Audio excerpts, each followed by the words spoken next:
ఏంటి ఇవాళ ప్రధాన డిమాండ్ ఏంది? అసలు బీఆర్ఎస్ భవన్ గల రావడానికి గల కారణం ఏందంటే ఏం చెప్తావు? నమస్కారం మీడియా మిత్రులందరికీ. నా పేరు కోగిల మహేష్. నేను రాష్ట్ర దళిత బంధు సాధన సమితి అధ్యక్షుడిని. గత ప్రభుత్వంలో ఏదైతే రెండో విడత దళిత బంధు పథకం ద్వారా ఎంపికైనటువంటి బాధితులందరూ ఈరోజు గౌరవ ప్రతిపక్ష నాయకుడిని కేసీఆర్ గారిని కలిసి వారి యొక్క ఆకాంక్షను తెలియజేయడానికి ఈరోజు హైదరాబాద్లోని తెలంగాణ భవన్కు రావడం జరిగింది. ఎందుకంటే గత ప్రభుత్వంలో కేసీఆర్ గారు ముఖ్యమంత్రిగా ఉన్నప్పుడు దళితులు బాగుపడాలనే ఉద్దేశంతో దళిత బంధు పథకాన్ని తీసుకొచ్చి రెండో విడత ద్వారా దాదాపు 1,30,000 మందిని రెండో విడత దళిత బంధు పథకం ద్వారా ఎంపిక చేసి వారికి మొదటి విడతగా 3 లక్షల రూపాయలను కేటాయించారు. దురదృష్టవశాత్తు ఎన్నికల కోడ్ రావడం వల్ల వాటిని గౌరవ వివిధ జిల్లాల కలెక్టర్ల అకౌంట్లో వారు జమ చేయడం జరిగింది. ఇప్పటికీ ఎలక్షన్ కోడ్ ముగిసి ఎన్నికలు ముగిసి మొన్నటికి మొన్న ఎమ్మెల్సీ ఎన్నికల కోడ్ ముగిసి కూడా ఈ నూతన ప్రభుత్వం వచ్చి 15 నెలలు అవుతుంది.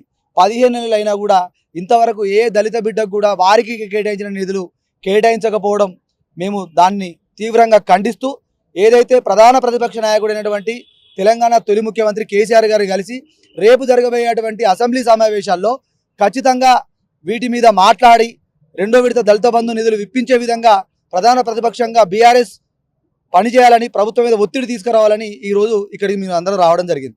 రేవంత్ రెడ్డి గారు ప్రధానంగా ఆరోపణ ఏంటంటే ఈ దళిత బంధు పేరు మీద బీఆర్ఎస్ చాలా డబ్బును దుర్వినియోగం చేసింది కాబట్టి మేము అంబేద్కర్ అభయహస్తం 12 లక్షలు నిజమైన దళితులకు ఇస్తామని చెప్తా ఉంది. ఈ విషయాన్ని ఎలా చూస్తా ఉన్నారు?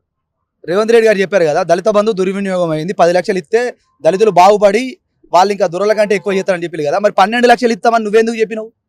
10 లక్షలు కాదు, దళిత బంధు దుర్వినియోగం అంటే 12 లక్షలు అని నువ్వు ఎందుకు?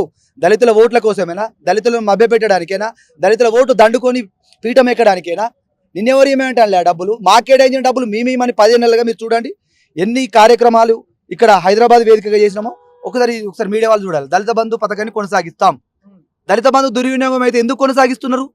దళిత బంధు ఎక్కడ దుర్వినియోగం కాలే. వాళ్ళ బాధ ఏంటంటే మేము 12 లక్షలు ఇస్తామని చెప్పినాం, మేము ఇవ్వాల్సిన రోజు వస్తుంది కాబట్టి దళిత బంధును మనం దుర్వినియోగం అయిందని చెప్తే ఈ పథకం గురించి ఎవరు అడగరు అని చెప్పి ఒక దురుద్దేశంతో ముఖ్యమంత్రి రేవంత్ రెడ్డి గారు అంటున్నారు. 15 నెలలుగా ఎంత విజ్ఞప్తి చేసినామో మేము మరీ చెప్తున్నాం. రాబోయే స్థానిక సంస్థల ఎన్నికల ఏజెండాగా మేము పనిచేస్తే ఏ ఒక్క కాంగ్రెస్ నాయకుడు, ఏ ఒక్క మంత్రి, ఏ ఒక్క ఎమ్మెల్యే తిరిగి కూడా చూస్తాం. దళితులందరినీ, దళిత బంధు లబ్ధిదారులనే బాధితులనే కాదు, దళిత వర్గాలందరినీ సమకూర్చుకొని ఊరి పెలుమురీలు రాడకుండా మేము అడ్డుకోవడానికి మేమందరం సిద్ధంగా ఉన్నాం. మీకు చేతనైతే 12 లక్షలు ఇచ్చి మీరు నిజంగా దళిత బంధువులు నిర్మించుకోవాలి తప్ప పోయిన ప్రభుత్వం ఇచ్చింది దళిత బంధు దుర్వినియోగం అయింది, దళిత బంధు దుర్వినియోగం అన్న మీరు మరి అంబేద్కర్ అభయహస్తం పథకానికి ₹1 కూడా కేటాయించని మీరు ఈరోజు దళిత బంధు గురించి మాట్లాడడం చాలా విడ్డూరం, చాలా హాస్యాస్పదం.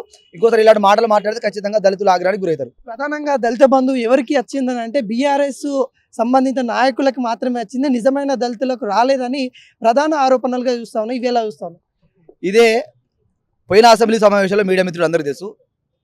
లక్ష్మణ్ ధర్మపురి ఎమ్మెల్యే లక్ష్మణ్ గారు ఒక సవాల్ చేసిళ్ళు. ఏం సవాల్ చేసిళ్ళు? కేవలం బీఆర్ఎస్ పార్టీ కండవ కప్పుకున్న వాళ్ళకే, బీఆర్ఎస్ పార్టీ కండవ వేసుకున్న వాళ్ళకే, ఊర్లల్లో బీఆర్ఎస్ భజన చేసిన వాళ్ళకే దళిత బంధు పెట్టిల్లని చెప్పిళ్ళు. అదే రోజు నేను కూడా రాష్ట్ర అధ్యక్షుడిగా ఖండించిన. దమ్ముంటే మా ములుగు ప్రాంతానికి రా, ఇక్కడ మీ సీతక్క గారు ఎమ్మెల్యేగా ఉన్నప్పుడు వచ్చిన 100 యూనిట్లు ఫస్ట్ విడతలు ఎవరికి పెట్టిందో చూపిస్తా. అలాగే గౌరవ జిల్లా కలెక్టర్ ద్వారా పారదర్శకంగా ఎంతమందికి ఎంపికైందో ములుగులో చూపిస్తా అని చెప్పినాం. ఆ సవాల్ స్వీకరించకుండా పారిపోయిన వ్యక్తులు కేవలం బీఆర్ఎస్ నాయకులుగా పెట్టిళ్ళు. నేను చెప్తున్నా, తెలంగాణ రాష్ట్ర వ్యాప్తంగా ఎంపిక చేసింది గౌరవ జిల్లా కలెక్టర్లు, వాళ్ళు టీఆర్ఎస్ పార్టీ ఏజెంట్లు గారు. అది ఒక్కటి గమనించుకోవాలి. మీరు కలెక్టర్లను ఈరోజు కాంగ్రెస్ పార్టీ ఏజెంట్లు అని మేము అంటలేము కదా. ఇప్పుడు వచ్చినటువంటి ఇందిరమ్మ ఇండ్లు కానీ, ఇప్పుడు వచ్చినటువంటి పింఛన్లు కానీ బీఆర్ఎస్ పార్టీ కార్యకర్తలకు ఇవ్వలేదు. మేము ఎక్కడ కూడా బీఆర్ఎస్ పార్టీ కార్యకర్తలకు ఇవ్వలేదని మేము ఎక్కడ మాట్లాడతలేము. మేము కూడా ఎక్కడ పేదోళ్ళకి మనం మాట్లాడుతున్నాం. అలా మాట్లాడకుండా మీకు నిజంగా చిత్తశుద్ధి ఉంటే ఏవైతే నిధులు ఉన్నాయో వాటి కేటాయించి మేము న్యాయం చేసినామని చెప్పండి. మేము ఖచ్చితంగా చెప్తున్నాం కదా, మేము కూడా స్వాగతిస్తాం. ఏ పార్టీలో ఉన్నటువంటి దళితులుగానే ఉండబడతారు. బీఆర్ఎస్ పార్టీ దళితులు, కాంగ్రెస్ పార్టీ దళితులు, బీజేపీ పార్టీ దళితులు అని ఉండరు. దళిత సామాజిక వర్గాలన్నీ దళిత బిడ్డలుగానే ఉంటారు. ఎవరు ఇచ్చినా కూడా మేము స్వాగతిస్తాం. ఈ ఏరియాలో ఖచ్చితంగా మేము బుద్ధి చెప్తాం. సరే, ఈ సమయంలో దళిత లీడర్ అని చెప్పుకునే వాళ్ళు కొంతమంది చాలా మంది ఉన్నారు. అధికార పార్టీలో ఉన్నారు, ఇటు ప్రతిపక్షంగా కూడా ఉన్నారు. వాళ్ళకి ప్రధానంగా మీరు ఏం చెప్పాలనుకుంటే ఏం చెప్తారు?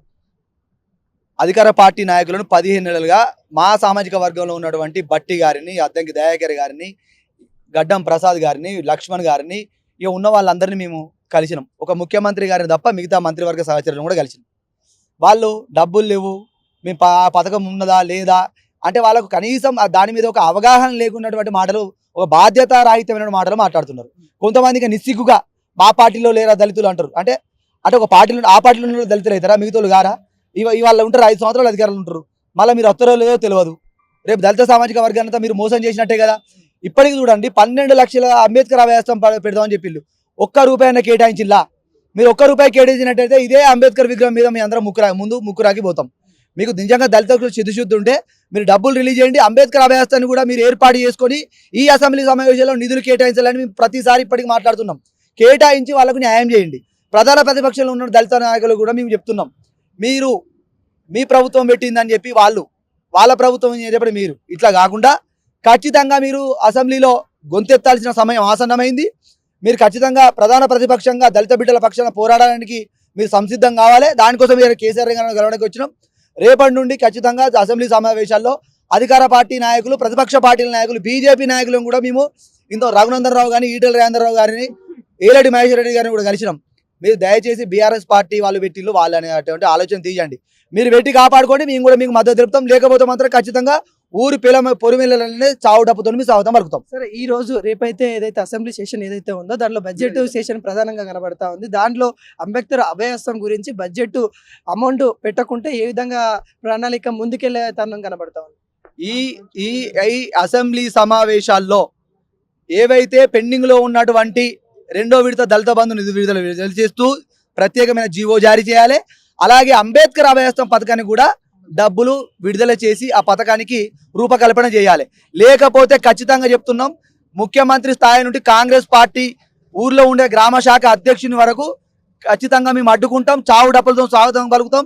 ఇప్పటికీ అన్ని వర్గాలు ప్రభుత్వానికి వ్యతిరేకంగా పనిచేస్తున్నాయి. దళిత వర్గాలు కూడా పనిచేస్తే మాత్రం తట్టుకోవడానికి కూడా ఈ ముఖ్యమంత్రి సిద్ధంగా ఉండాలని మీ తరఫున కోరుతున్నాం. ఇది కేసీఆర్ గారికి విన్నపించుకుంటాము. దళిత బంధు ఏదైతే సెకండ్ ఫేజ్ ఉన్నాయో దానికి సంబంధించి అమౌంట్ కూడా విడుదల చేయాలని కూడా వీళ్ళు దళితులు అయితే కోరుకుంటా ఉన్నారు. ఈరోజు బీఆర్ఎస్ భవన్ కి అయితే దళితులు వచ్చిన తరుణం అయితే కనబడతా ఉంది. కెమెరామెన్ రవీందర్తో బీఆర్ఎస్ భవన్ మియాని.